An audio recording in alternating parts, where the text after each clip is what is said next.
آئیے حضرات مولانا اقرار صاحب قبلہ کی خدمت میں ملتمس ہیں، کیا ہیں اور پیشکانی کے فرائض انجام دیں. آپ ان کے استقبال میں کنارہ سلوات. چشمے نبی کے خواب کو کہتے ہیں سیدہ، چشمے نبی کے خواب کو کہتے ہیں سیدہ، عصمت کے آفتاب کو کہتے ہیں سیدہ. چشمے نبی کے خواب کو کہتے ہیں سیدہ، عصمت کے آفتاب کو کہتے ہیں سیدہ، منہ بولتی کتاب کو کہتے ہیں سیدہ، اور قرآن کے جواب کو کہتے ہیں سیدہ. چشمے نبی کے خواب کو کہتے ہیں سیدہ، چشمے نبی کے خواب کو کہتے ہیں سیدہ، عصمت کے آفتاب کو کہتے ہیں سیدہ، منہ بولتی کتاب کو کہتے ہیں سیدہ، قرآن کے جواب کو کہتے ہیں سیدہ. تو یہ ذات یوں کتاب کی تفسیر بن گئی، لفظوں میں ڈھل کے آیا ایک تدبیر بن گئی. یہ ذات یوں کتاب کی تفسیر میں سوال کرنا سمجھو ہم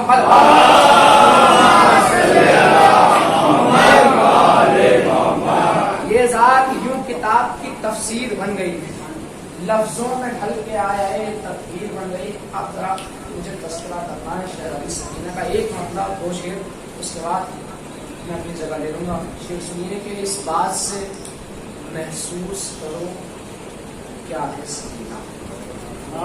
اسے پہنچ جائے تو دعا دیجیے گا. اس بات سے محسوس کرو کیا ہے سکینہ، عباس کے ہونٹوں کا قصیدہ ہے سکینہ. اس بات سے محسوس کرو کیا ہے سکینہ، عباس کے ہونٹوں کا قصیدہ ہے سکینہ. آئینہ زہرا میں جو دیکھا تیرا بچپن، آئینہ زہرا میں جو دیکھا تیرا بچپن، ہر عکس پکارا کہ تو زہرا ہے سکینہ، ہر عکس پکارا کہ تو زہرا ہے سکینہ. آخری مصرے پڑھتا ہوں اس کے بعد اپنی لگا کہ اس بات سے محسوس کرو کیا ہے سکینہ، عباس کے ہونٹوں کا قصیدہ ہے سکینہ. آئینہ زہرا میں جو دیکھا تیرا بچپن، ہر عکس پکارا کہ تو زہرا ہے سکینہ، ہر عکس پکارا کہ تو زہرا ہے سکینہ. عباس کی نظروں سے کوئی پڑھ کے تو دیکھے، عباس کی نظروں سے کوئی پڑھ کے تو دیکھے، احساس کی ایک لہجے بنا ہے سکینہ، احساس کی ایک لہجے بنا ہے سکینہ.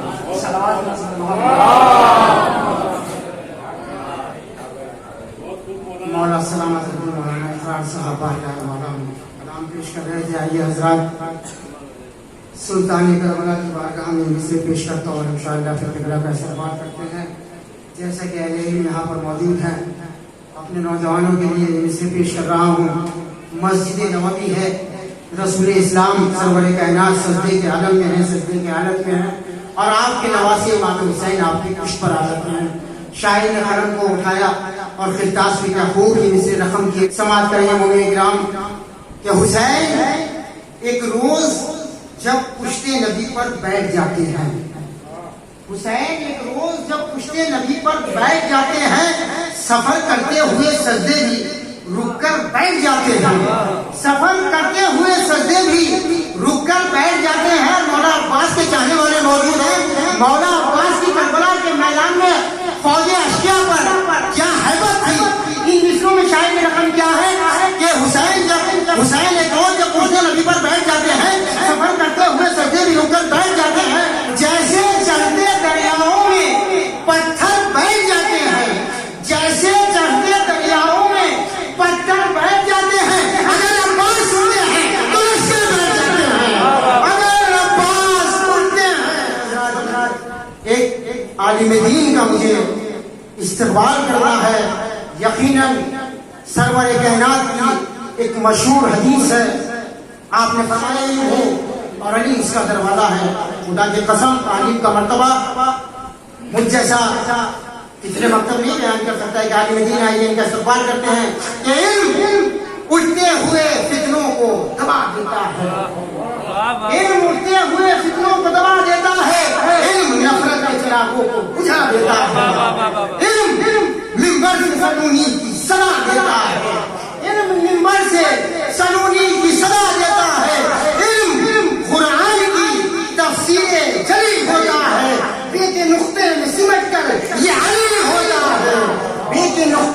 سمجھ کر یہ علی ہوتا ہے. بہت ہی ادب و احترام کے ساتھ آفتاب کتابت مولانا ڈاکٹر سید حسن اختر صاحب قبلہ تشریف لائے ہیں. قبلہ کے استقبال میں بلندترین نعرہ درود پیش فرمائیں. لا حول ولا قوة إلا بالله العلي العظيم. أعوذ بالله من الشيطان الرجيم. بسم الله الرحمن الرحيم. الحمد لله رب العالمين والصلاة والسلام على أشرف الأنبياء والمرسلين سيدنا ونبينا وطبيب نفوسنا وحبيب قلوبنا مولانا القاسم محمد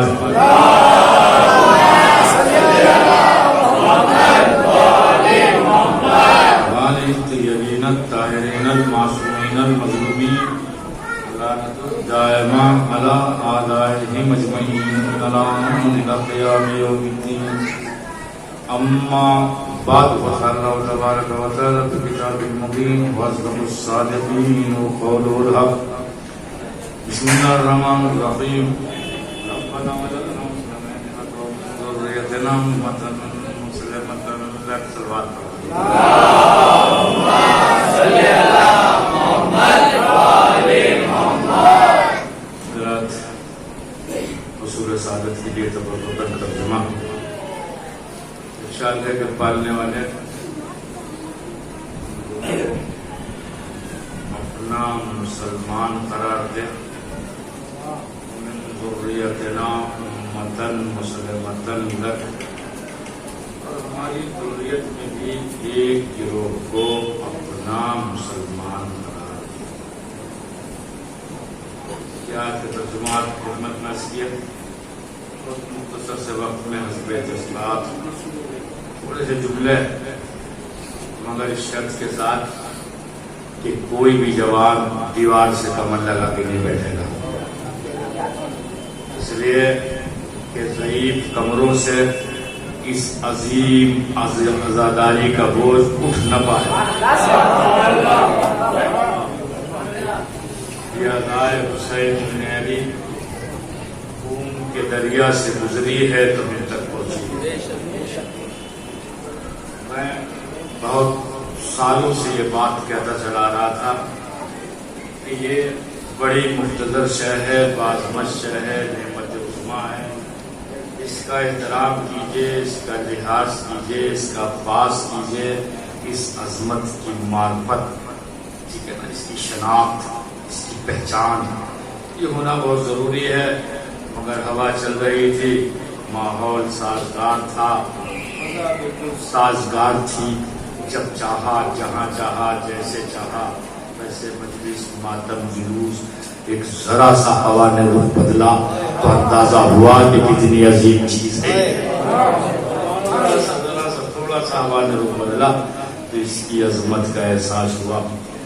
میں نے بار بار ایک بات کہی ہے، اسے سن لیجئے، برداشت کر لیجئے کہ نوگاں سادات میں پہلی محرم سے عزاداری شروع ہوتی تھی اور 12 محرم کو ختم ہو جاتی تھی.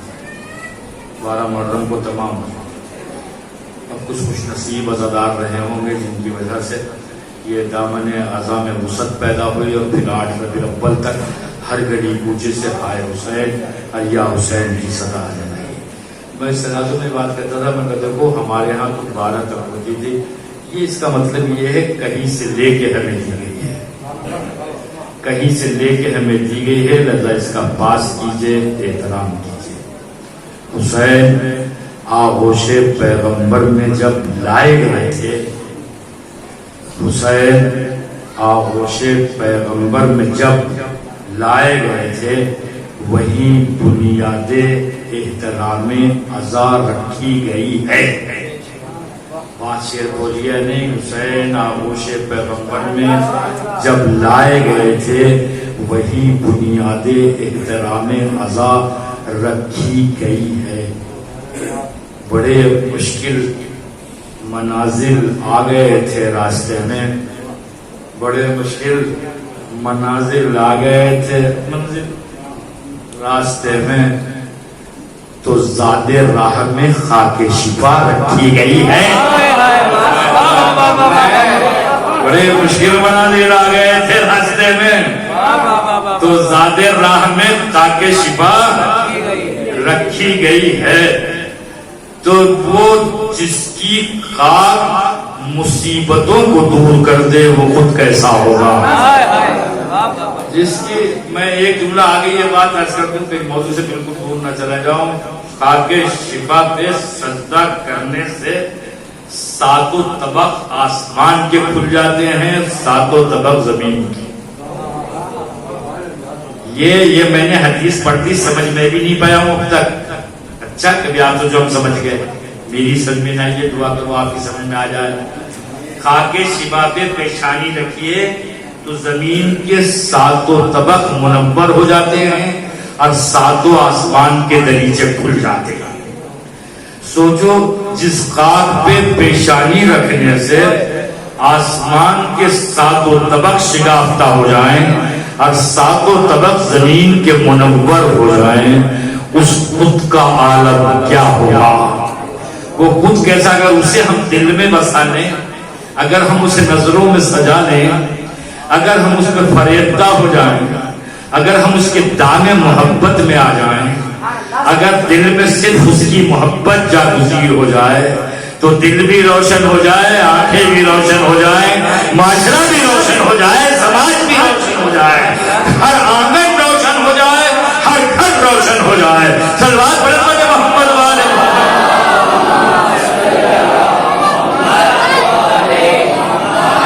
اتنی سی بات تھی, گزارش تھی, جو گندی بات پڑھ سکتی ہے آگے پوری مجلس تمام ہو سکتی ہے اس پہ, مگر روک کی جو آیت پڑھی ہے اس کا تو آیت بھی اسی طرح جو میں نے پڑھی ہے, یہ کہ ہم دونوں کو اپنا مسلمان قرار دیا.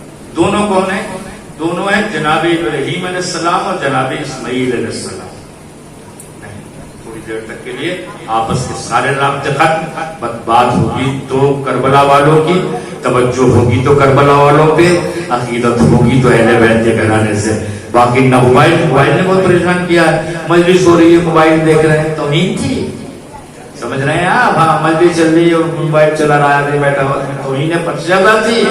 میں کہنا نہیں چاہتا کہ بہت سی باتیں تھیں, نظام قدرت یوں تبدیل نہیں ہوتا ہے, اور جو کہتے ہیں یوں ہی نہیں بدلتا ہے نظام قدرت, کچھ نہ کچھ تو ہوتا ہے, کچھ نہ کچھ ہوتا ضرور ہے, بلا وجہ کوئی بات نہیں ہوتی ہے. پھر کہتا ہوں اس کی عظمت کو پہچانو, اس کی رفعت, اس کی منزلت, اس کی عظمت, اس کی اہمیت, اس کی قدر و قیمت, اسے اپنے دل میں سجاؤ تاکہ یہ نعمت مجھے چھیننے نہ پائے, یہ نعمت ہم سے چھیننے نہ پائے. تو کہا ہم دونوں کو اپنا مسلمان قرار دے. کون کون ہے؟ جناب ابراہیم ہے, جناب اسماعیل ہے. موقع ہے, اللہ کا گھر بنا رہے ہیں, تعمیر کعبہ ہو رہی ہے, ایک ردہ رکھتے ہیں, ناراض ہونے والی دعا مانگ لیتے ہیں. یقیناً دعائیں قبول ہو رہی تھی, خلیل کی دعا تھی, ذبیح اللہ کی دعا تھی, نہ قبول ہوئی تو امکان ہی نہیں ہے. اللہ کا گھر بن رہا تھا, دعائیں ہو رہی تھی. ایک جملہ کبھی بہت جوانی میں پڑھا کرتا تھا, یاد آ رہا ہے, جملہ سن لیجئے. اب جب کوئی گھر بناتا ہے اس کی نقشہ نویسی ہوتی ہے انجینئر سے, اپنے آپ سے, یہاں یہ ہوگا, یہاں ایسا ہوگا, یہاں ویسا ہوگا. اور اگر کسی امیر اور رئیس کا گھر بنتا ہے تو پھر تو بات ہی جدا ہوتی ہے, ٹھیک ہے نا. یہ تو اللہ کا گھر بن رہا تھا, اللہ کا گھر بن رہا تھا. تو ہو سکتا ہے ابراہیم کے ذہن میں بات یہ آئی ہو کہ ادھر سے کوئی نقشہ تو آ جائے, کتنا بڑا ہو, کتنا لمبا ہو, کتنے کمرے ہوں. تو خیال آیا ہوگا, تو جواب آیا ہوگا, ابراہیم بہت سوچنے کی ضرورت نہیں ہے, بس ایک اتنا بڑا کمرہ بنا دو کہ ایک عورت وقت ضرورت اطمینان سے آگے لے جائے. وقت ضرورت اطمینان سے آگے لے جائے. گھر بنتا رہا, تعمیر ہوتا رہا, دعائیں ہوتی رہی. دعا قبول یقیناً ہوئی ہے. دعا قبول نہ ہوتی تو اللہ اسے قرآن نہ بناتا. قرآن بن جانا دلیل ہے کہ یہ دعا قبول ہوئی ہے. تو اس کا مطلب یہ ہے کہ ذریت ابراہیمی میں کوئی نہ کوئی گروہ ایسا ضرور ہوگا جو پیدا ہی مسلمان ہوگا. اسے اظہار اسلام کے لیے کلمہ پڑھنے کی ضرورت.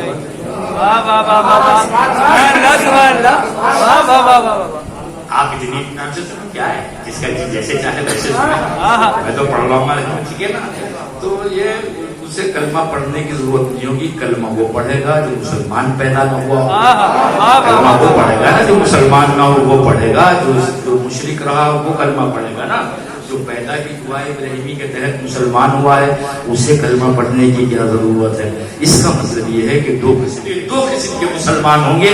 ایک وہ جو دعا ابراہیمی کے تحت پیدا ہی مسلمان ہوئے, ارے ایک وہ جنہوں نے کلمہ پڑھا ہے تو مسلمان بنے ہیں. دونوں کے معنی سن لیجیے اور بات پہنچ گئی تو مجلس کامیاب. ایک وہ جنہوں نے کلمہ پڑھا تو مسلمان بنے, ایک وہ جو پیدا ہی مسلمان بنے. جنہوں نے کلمہ پڑھا اور کلمہ پڑھ کے مسلمان بنے ان کے لیے اللہ نے کہا کہ قانون من قبل لفی ضلال مبین, یہ کلمہ پڑھنے سے پہلے کھلم کھلا گمراہ تھے. پہنچ گئی بات. کلمہ سورج میں کیا آیت ہے, کلمہ پڑھنے سے پہلے کھلم کھلا گمراہ تھے, اور کلمہ پڑھنے کے بعد تو نبی نے سلوات پڑھے محمد وعلی محمد. تو یہ اللہ نے کہا قانون من قبل لفی ضلال مبین, یہ کلمہ پڑھنے سے پہلے کھلم کھلا گمراہ تھے, اور کلمہ پڑھنے کے بعد نبی نے ان سے کہا کہ قلم اور کاغذ دو تاکہ گمراہ نہ ہونے پاؤ. نہیں کوئی بات ہے, کلمہ پڑھنے پہلے کھلا گمراہ تھے, کلمہ جب پڑھ لیا تو نبی نے کہا قلم کاغذ دے دو تاکہ گمراہ نہ ہو پاؤ. تو کلمہ پڑھنے سے پہلے بھی گمراہ تھے.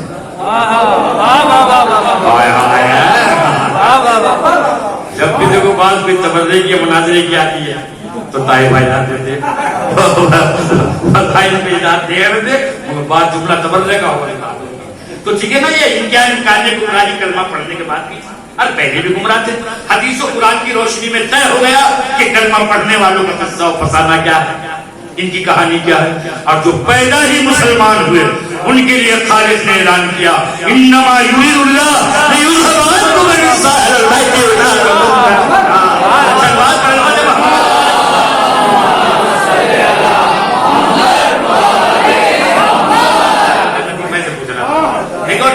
دو قسم کے لوگ ہوئے ہیں اب تک جو حالات چل رہے ہیں وہ تو آپ اپنے ذہن میں رکھیے گا, میں اس طرح جانا بھی نہیں چاہ رہا ہوں. دیکھیے کچھ رضی اللہ ہیں, کچھ کرم اللہ ہیں, نہیں کچھ رضی اللہ ہیں اور کچھ کرم اللہ. فرق کیا ہے دونوں میں؟ دیکھیے رضی اللہ وہ ہیں, رضی اللہ وہ ہیں کہ کانوں میں قبل لفی ضلال مبین, جو کلمہ پڑھنے سے پہلے گمراہ تھے وہ ہیں رضی اللہ. ان کے لیے کہا جا اللہ راضی ہو جائے, راضی ہو جائے. بیچارے غیر اللہ کے سامنے جھکاتے رہے, اللہ راضی ہو جائے. بڑی بڑی بڑی بخار مذلت میں زندگی گزری ہے, اللہ راضی ہو جائے. انہیں کے لیے تو ہے نا, ان کے لیے رضی اللہ. کرم اللہ کسے کہتے ہیں؟ یہ بات مذہب کی نہیں ہے, لغت کی ہے. کرم اللہ اس سے کہتے ہیں کہ جس کا سر کبھی غیر اللہ کے سامنے نہ جھکا ہو. سننا ہے بیٹھا, جس کا سر کبھی غیر اللہ کے سامنے نہ جھکا ہو اسے کرم اللہ کہتے ہیں. اور جس سے بہت سے گناہ ہوئے ہو اور پھر ذرا سدھر گیا اسے رضی اللہ کہتے ہیں. صحیح ہے نا. تو سارے زمانے میں اگر کسی کو کرم اللہ کہا جاتا ہے تو وہ ہے ابو طالب کا بیٹا علی.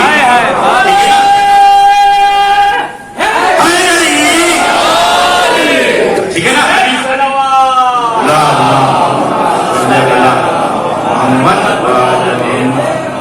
تو علی کو کرم اللہ کہا جاتا ہے, سب کو رضی اللہ.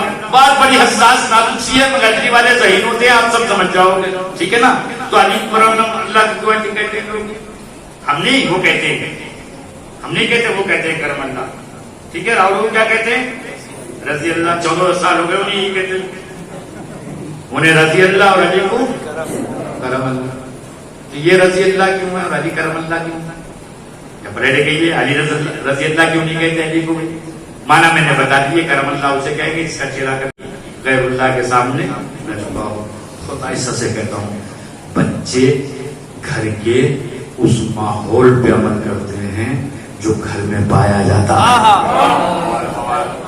بات پہنچی نہیں, بات پہنچی نہیں, اب بات نہیں پہنچی. علی کرم اللہ ہیں, کرم اللہ اسے کہتے ہیں جس کا سر غیر اللہ کے سامنے نہ جھکا ہو. تو بچے کو وہ مزاج بنتا ہے, وہ عادتیں آتی ہیں جو کام گھر کے اندر دیکھتے ہیں.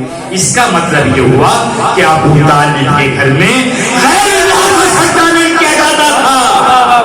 ابو طالب کے گھر میں غیر اللہ کو سجدہ نہیں کیا جا سکتا تھا, ورنہ علی بھی رضی اللہ ہوتے, کرم اللہ نہ ہوتے. اس کا مطلب یہ ہے کہ باپ کی تربیت کا اثر تھا کہ سر جھکے گا تو اس کے سامنے, سر جھکے گا تو اس کے سامنے. تو جو کرم اللہ ہو اس سے کسی رضی اللہ کا مقابلہ ہی کیا ہے؟ توجہ کر رہے ہیں نہیں. اب رضی اللہ کے لیے چاہے اتنے نعرے لگاتے رہو, اس پہ تو کچھ ہوگا نہیں، وہ تو عذاب میں مبتلا ہوتا رہے گا، نعرے لگانے والوں کے چہروں سے نقاب ہٹتی رہے گی، ان کے چہرے پہچانے جاتے رہیں گے، ہے نا؟ وہ شیر کھا کر فجاکی نے بڑا اچھا کہا تھا، کہتا ہے کہ دریا سمٹ کے پاؤں کے چھالوں میں آ گئے، دریا سمٹ کے پاؤں کے چھالوں میں آ گئے، خیمے پہ جلے تو لوگ اجالوں میں آ گئے، یعنی قاتل پہچانے گئے، ظالم پہچانے گئے، فاسق پہچانے گئے، بے دین پہچانے گئے، مخالف رسول پہچانے گئے، مخالف حق پہچانے گئے، مخالف شریعت پہچانے گئے، مخالف آل رسول پہچانے گئے، خیمے جلے تو لوگ اجالوں میں آ گئے، اور نعرے لگانے والے تو دیکھیے ساری دنیا دیکھ رہی ہے نا کیسے اجالوں میں آ گئے۔ تو یہ گھرانہ ہے ابو طالب کا کہ جہاں دیندار نہیں محافظ دین بنتے ہیں، محافظ دین بنتے ہیں۔ میں ایک شعر اور سناتا ہوں، ایک شعر اور سناتا، یہ پتہ نہیں کیوں جا رہا ہے میرا ذہن ادھر۔ ایک بہت مشہور غزل ہے فیض، کیا ہے غزل فیض میں، اگر فیض زندہ ہوتا تو مجھ سے پوچھتا کہ بتاؤ تم نے مضمون لیا کہاں سے، اسی لیے اس میں غزل کی کوئی بات ہی نہیں۔ شعر سناتا ہوں، مقطع سناتا ہوں۔ ایک جگہ جو میں نے اسے کہا کہ میں غزل کا شعر سناتا ہوں تو لوگ چمکنے لگے، میں کہا نہیں، آپ شعر پڑھنے سے پہلے گھبرائیں نہیں، پہلے شعر سن لیجیے اس کے بعد گھبرائیے گا۔ وہ مقطع ہے کہ مقام فیض کوئی راہ میں چچا ہی، مقام فیض کوئی راہ میں چچا ہی، جو کوئے یار سے نکلے تو سوئے دار چلے۔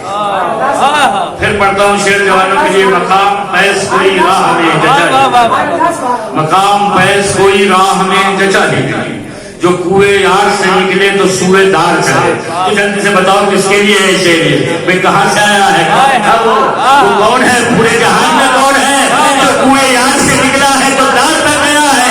میزم کے سوا زمانہ بتا نہیں سکتا کہ اس شعر کا احساس بھی کوئی دوسرا ہے۔ مقام فیض کوئی راہ میں چچا ہی، جو کوئے یار سے نکلے تو کوئے دار چلے۔ میزم بزم علی سے نکلے ہیں تو دار پہ پہنچے ہوئے، اور دار پہ بھی خاموش نہیں تھے، کہتے تھے لوگوں آؤ میرے قریب آؤ، میں فضائل علی سنا رہا ہوں، میں منقبت علی سنا رہا ہوں، جلد آ جاؤ اس سے پہلے کہ موت درمیان میں حائل ہو جائے، مجھ سے سنو کہ علی کون ہے۔ میں منقبت سناؤں گا، میں قصیدہ سناؤں گا، میں فضائل سناؤں گا۔ مقام فیض کوئی راہ میں چچا ہی نہیں، جو کوئے یار سے نکلے تو سوئے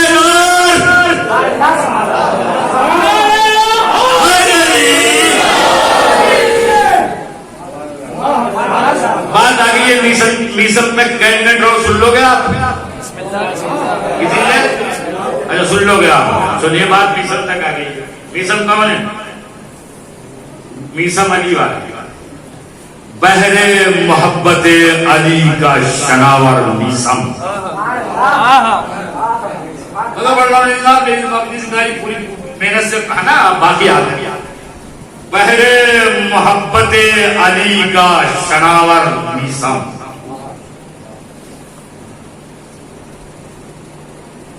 وسعت کائنات محبت علی کا عارف میسم۔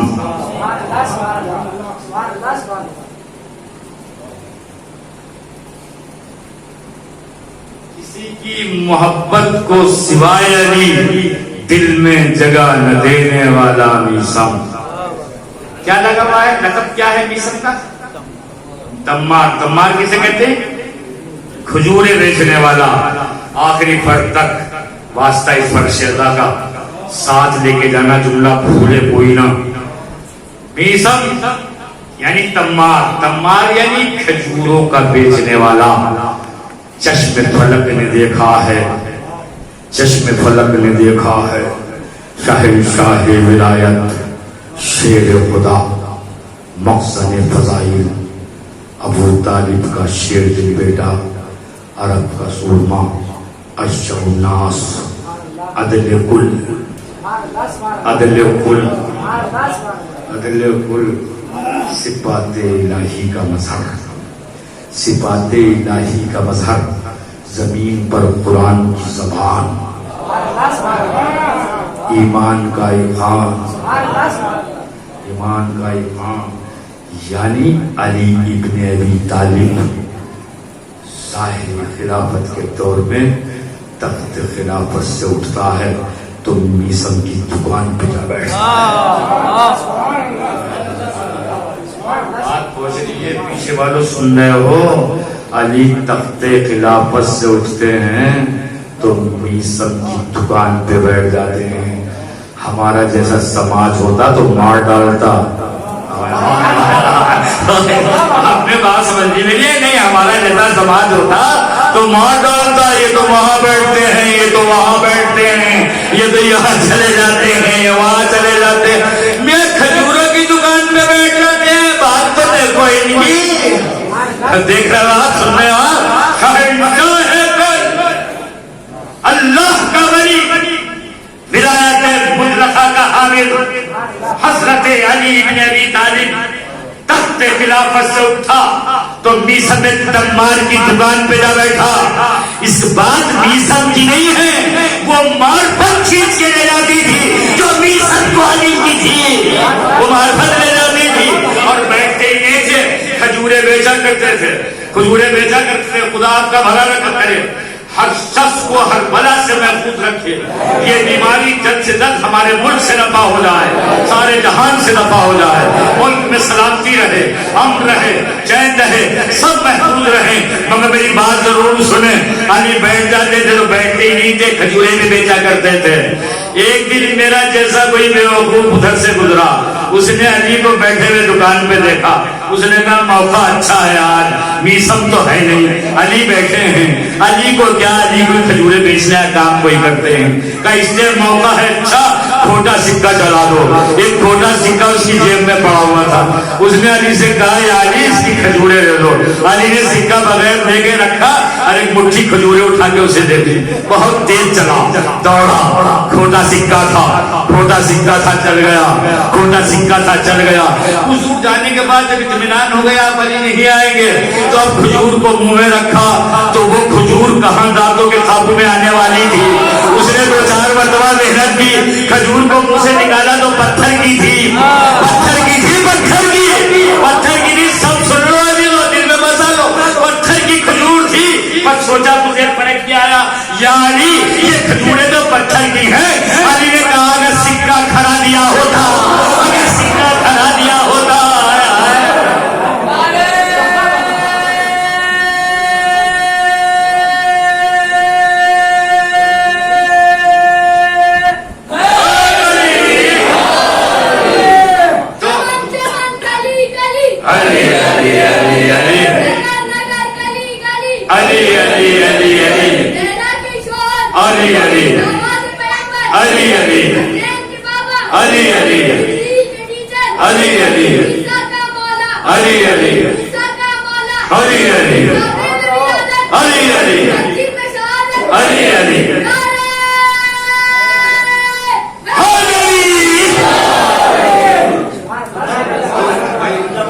مجھے بتاؤ کہ سب سمجھ گئے آپ بات یا نہیں ہے؟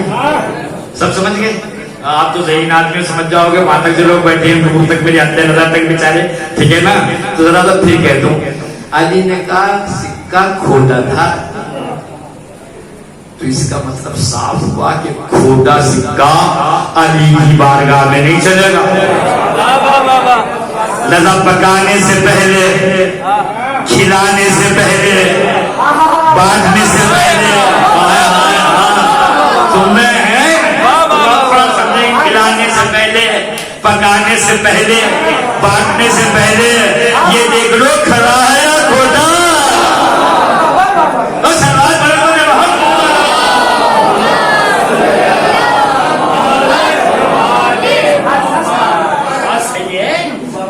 نہیں کھڑا کھوٹا نہیں چل سکتا اس بارگاہ میں، کھڑا مال چلے گا، کھڑا مال۔ اور کھوٹا سکہ اگر بڑھاؤ گے تو پتھر کی کھجوریں ہاتھ آئیں گی، سمجھے نا؟ پھر وہ پہ کر لو، ہم نے تو کر دیا ملا کیا پتا ہے وہ۔ تو یہ تعلیم کی واقعات بلا وجہ کوئی ہے سمجھنے کے لیے ہیں۔ تو اصل کیفیت و اہمیت وہ معرفت کی ہے، اطاعت کی ہے، سمجھنے کی ہے. ایک واقعہ یاد آ گیا چھوٹا سا، یاد مت کرنی جو بھی جو سن لو، ٹھیک ہے نا؟ موبائل اٹھا رکھا ہے تمیز ہے تو یہ سن لو آپ. دیکھیے علی کون ہے؟ ہاں شام کا حاکم، شام کا حاکم بعد شہادت امیر کائنات مدینہ آیا. میں تو خوب سمجھے جو کسی کی سمجھ میں نہ آیا بتا دیں، میں پھر پڑھ دوں گا دوبارہ. مدینہ آیا اور آنے کے بعد اس نے جناب ابن عباس کو بلایا اور جناب ابن عباس سے کہا. اس سے پہلے کے حالات یہ تھے کہ تمام ہر جگہ خطوط بھیج دیے گئے تھے اور سب کو بتا دیا گیا تھا کوئی علی کی محبت میں مبتلا نہ ہو، کوئی علی کا نام نہ لے، کوئی خالہ علی نہ کہے، کوئی خالہ حسن و حسین نہ کہے، کوئی اپنے بچوں کے نام علی حسن و حسین نہ رکھے. اگر کوئی ایسا رکھے تو اس کا فرزند سے جدا کر دو، اس کا مال لوٹ لو، اس کا اسباب لوٹ لو، جیسے چاہو اس کی توہین کرو اور کسی قسم کی اس کی مدد نہ کرو. یہ تمام کوئی پیغام پہنچ گئے تھے. اس کے بعد آیا ہے یہ حاکم کہاں؟ مدینہ. آنے کے بعد ابن عباس کو بلایا. میں بالکل آہستہ آہستہ پڑھوں گا، اپنے آپ کو قابو میں رکھے تاکہ بچے تک پہنچ جائے. ابن عباس سے آگے کہا ابن عباس میں نے یہ سنا ہے کہ تم بہت علی کے فضائل پڑھتے اور بیان کرتے ہو. تمہیں معلوم ہے کہ میں نے اپنے مال کو کیا لکھا؟ میں نے سب کو لکھ دیا ہے کہ جان مال مباح ہے، کسی قسم میں کوئی مدد کو نہیں ہوگی. جو بھی بات علی علی کرے گا، علی کے فضائل و مناقب بیان کرے گا، علی سے بیان کرے گا. اور کہتے کہ ڈرا رہا ہے، کہتے کہتا ہے میں نے سنا ہے تم بھی علی کے بہت فضائل پڑھتے ہو، تو اب سے ایسا نہ کرنا. تو ابن عباس کہتے ہیں تو حاکم شام کیا تو یہ چاہتا ہے کہ میں قرآن کی تلاوت کرنا چھوڑ دوں؟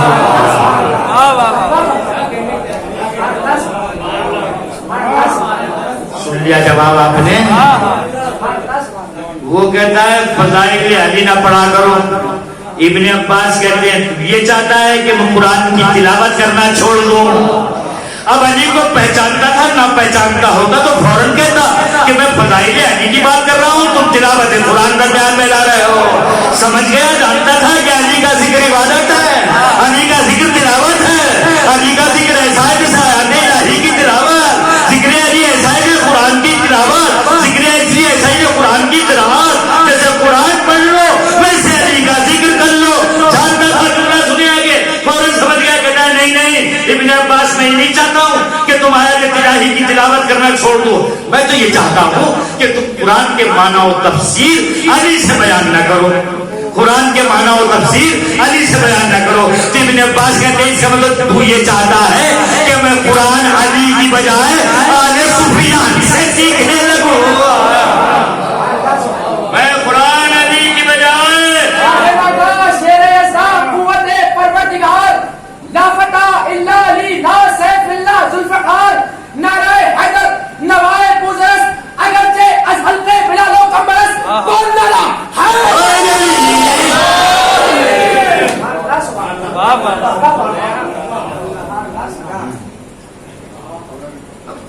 نسبت خاک رب عالم پاک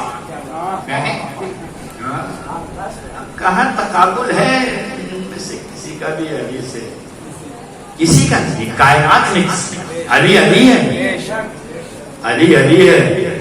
یہ آغوش عصمت کے پروردہ زبان رسول کو چوسے ہوئے حضرات، ان کی غذا لباب دہن رسالت، ان کا منبع فضائل خاتم الانبیاء، ان کا رابطہ مشیت کے ارادوں سے. امام حسین نے فرمایا اس کے اوامر ہمارے گھر پہ نازل ہوتے ہیں، ہمارے گھر سے ظاہر ہوتے ہیں. جو بھی ارادہ الہی ہوگا ہمارے گھر میں نازل ہوگا، ہمارے گھر سے ظاہر ہوگا. کیسا اندھیرا تھا، کیسا اندھیارا تھا جہاں ہاتھ کو ہاتھ نہیں دکھائی دیتا تھا. کیسے لوگ تھے کہ جو یزید جیسے کہ ہاتھ پر نہیں جملے، میں جملے گئی کبھی میں نے مانے نہیں جملے کہ یزید فاسق و فاجر تھا تو حسین بیعت کر لیتے. میں نے تو یزید اگر بہت بڑا مومن ہوتا تو کیا حسین بیعت کر لیتے؟ کیا بہت بڑا مومن ہوتا یزید تو کیا حسین بیعت کر لیتے؟ نہیں. کبھی نور مادے کے ہاتھ پہ بیعت نہیں کرتا. کبھی مادے کے ہاتھ پہ بیعت نہیں کرتا، کبھی دست مادہ میں جا نہیں سکتا۔ 2 منٹ اور طرح سمجھ لیجئے، مربوط ہو گئی یہ بات، پہنچ گیا ہوں منزل تک تو 4 ٹکڑے ہیں۔ اگر حسین ابن علی یزید کے ہاتھ میں اپنا ہاتھ دے دیتے تو یہ حسین کا ہاتھ نہ ہوتا، یہ حضرت آدم کا ہاتھ ہوتا، حضرت نوح کا ہاتھ ہوتا، حضرت ایوب کا ہاتھ ہوتا، حضرت یعقوب کا ہاتھ ہوتا، حضرت ابراہیم کا ہاتھ ہوتا، حضرت اسماعیل کا ہاتھ ہوتا، حضرت موسیٰ کا ہاتھ ہوتا، حضرت عیسیٰ کا ہاتھ ہوتا، حضرت محمد مصطفیٰ کا ہاتھ ہوتا، حضرت علی مرتضیٰ کا ہاتھ ہوتا، حضرت حسن مصطفیٰ کا ہاتھ ہوتا۔ جانے دیجئے یہ اللہ کا ہاتھ ہوتا، یزید کے ہاتھ میں اگر حسین بیعت کر لیتے۔ اسی لیے جو ہم کہتے ہیں آدم کے وارث علیہ السلام، نوح کے وارث علیہ السلام، ابراہیم کے وارث علیہ السلام، موسیٰ علیہ السلام، عیسیٰ کے وارث علیہ السلام، ایوب کے وارث علیہ السلام، محمد مصطفیٰ کے وارث علیہ السلام، فاطمہ الزہرا کے وارث علیہ السلام، علی مرتضیٰ کے وارث علیہ السلام، حسن مصطفیٰ کے وارث علیہ السلام۔ وہ کہتے ہی اس لیے ہیں کہ بیعت سے انکار کر کے 1,24,000 انبیاء کی رحمتوں، محنتوں، حفظوں، اس نورانیت کو بچا لیا۔ ایک انکار حسین ابن علی نے زمانہ بدل نہیں سکتا، خود انکار ابن علی۔ یہ فرمایا جب ہمارے برادر محترم کہ جناب سکینہ کے کچھ فضائل پڑھ دیجئے، میں نے کہا پڑھ کیا دیجئے، 4 سال کا سن ہے، امامت کے زیر سایہ ہے، فضائل کہاں سے آئیں گے؟ پر ایک جملہ کہتے ہو عزیزو، اتنے لوگ بیٹھے ہوئے ہمارا پڑھے لکھے لوگ، عالم لوگ، خطیب لوگ، ذاکر لوگ، مومن لوگ، دیندار لوگ، میں سمجھتا ہوں وہ سارے ترازو کے ایک پلڑے میں، اور جناب سکینہ کا حسین کے کسی کام پر اعتراض نہ کرنا، معرفت کے ایک پلڑے میں۔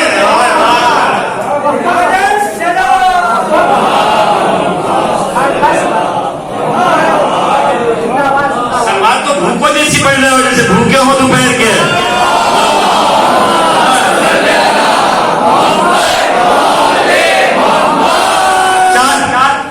4 سال کا سن ہے، آپ ایک بتاؤ سن لو، اس سے بات نکل جائے گی، ورنہ 4 سال کا سن ہے۔ اس پوری تاریخ کربلا کو پڑھ کے بتاؤ کہ کہیں سکینہ نے امام حسین سے کہا ہو بابا ہم تو مختصر سے ہیں، جنگ نہ کیجیے، ہم تو چھوٹے بڑے سب بہتر ہیں، جنگ نہ کیجیے، بابا اب تو پانی بھی بند ہو گیا ہے، جنگ نہ کیجیے، اب تو نشنا نہ پھیلا ہے، جنگ نہ کیجیے۔ ایک چھوٹی سے چھوٹی روایت نہیں مل سکتی کہ جہاں 4 سن کی کم سن بچی نے کسی میرے امام پر کسی قسم کا کوئی اعتراض درج کرایا ہو۔ ایک بیٹی کی حیثیت سے باپ سے بیٹی کہہ سکتی تھی تشنا لبھو مان جائیے، تشنا لبھو مان جائیے، کیا سلام کرے دے رہی ہے مان جائیے۔ اس کا مطلب یہ ہوا کہ 4 سال کے سن میں جناب سکینہ کو امامت کی وہ معرفت تھی جو بڑا بڑا بنا تھی، جو علماء بنا تھی، وہ معرفت سکینہ تھی۔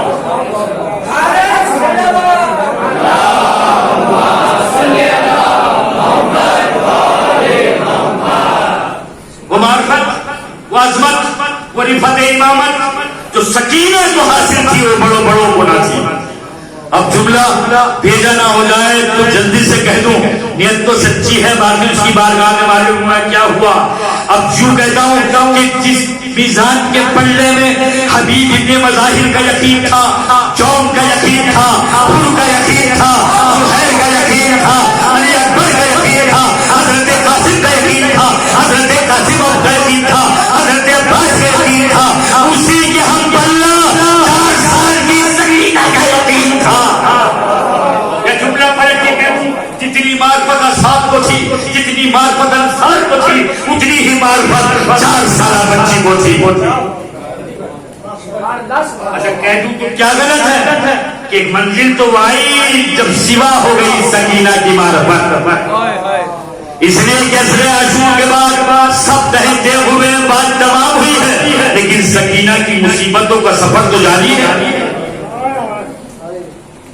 تو اب بتاؤ آپ بھی خود تلاش کر لینا، کسی پڑھے لکھے آدمی سے پوچھنا مگر، اور تو اب یار ہم سے معلوم کر لیجو کہ جناب سکینہ راہ میں اپنی پھوپھی زینب سے کہا ہو کہ بابا نے یہ کیا کیا کہ سارا گھرانہ تہتے ہو گئے۔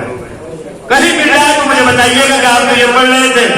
اب 4 سال کی سن میں معرفت کی اس منزل پہ فائز ہونا یہ سکینہ ہی کا کمال تھا. توجہ کر رہے نہیں میں بڑھ کے کہوں یہ اس گھرانے کا کمال تھا. بہت عجیب ہے. بات آ گئی ہے باب مسائل محسوس کیا آپ نے کھل گیا ہے باب مسائل پا ہو گیا ٹھیک ہے نا. عجب گھرانہ ہے حسین کا, عجب گھرانہ ہے حسین کا. 4 سال کا سن ہے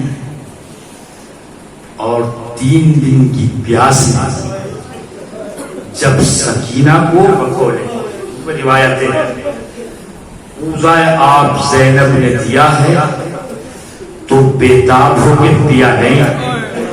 پوزا لے کے بچی مقتل کی طرف بڑھی ہے. میرے 6 مہینے کا بھیا پیاسا, میرا 6 مہینے کا بھیا پیاسا.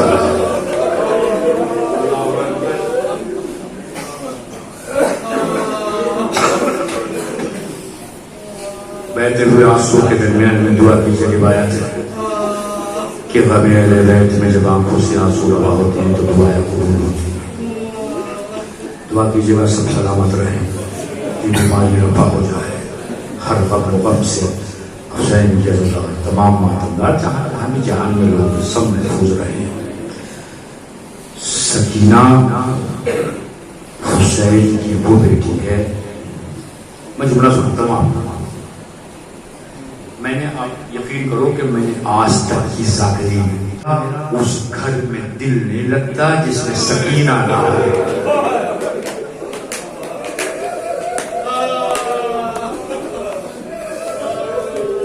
جملہ سن لیا آپ نے.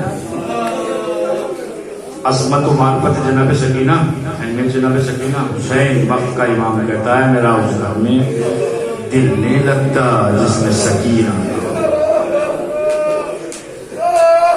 وہی سکینہ زلجنا کے پیروں سے اٹھتی ہوئی تھی. اسی سکینہ سے حسین نے کہا تھا کہ اب تم پھوپھی کے سینے پہ سونا, پھوپھی کے سینے پہ سونا. بہت مسائل پڑھے بھی نہیں جائیں گے, پڑھنا بھی نہیں چاہیے بہت. ایک روایت پڑھتا ہوں بس, خوب محسوس کیجیے درد آل محمد. تھام کے پڑھنا پڑتا ہے اپنے. جملہ سناتا ہوں آپ کو, خدا کرے آپ کے دلوں میں اتر جائے, احساس دل میں اتر جائے. اگر کوئی بچہ قید خانہ شام میں روتا تھا, کوئی بھی بچہ, تو ماں یہ کہہ کے خاموش کرتی تھی بیٹا چپ ہو جا, زینب کو اذیت ہوگی. اور کیا جملہ یہ ہے, کوئی بچہ اگر قید خانے میں روتا تھا تو ماں یہ کہہ کے خاموش کرتی تھی بیٹا چپ ہو جا, علی کی بیٹی کو اذیت ہوگی, علی کی بیٹی کو رنج ہوگا. ایسا ماحول تھا قید خانے کا. مگر ایک رات سکینہ نے جو رونا شروع کیا, ہر بیوی نے چھپانا چاہا لیکن یتیمہ کو قرار نہ آیا. طرف کے فریاد کہتی تھی اے میرے بابا, ابھی مجھے آغوش میں لیے ہوئے تھے, ابھی مجھے پیار کر رہے تھے, ارے میرے بابا کہاں چلے گئے. زینب نے بھی چھپانا چاہا مگر بچی کو قرار نہ آیا. مصیبت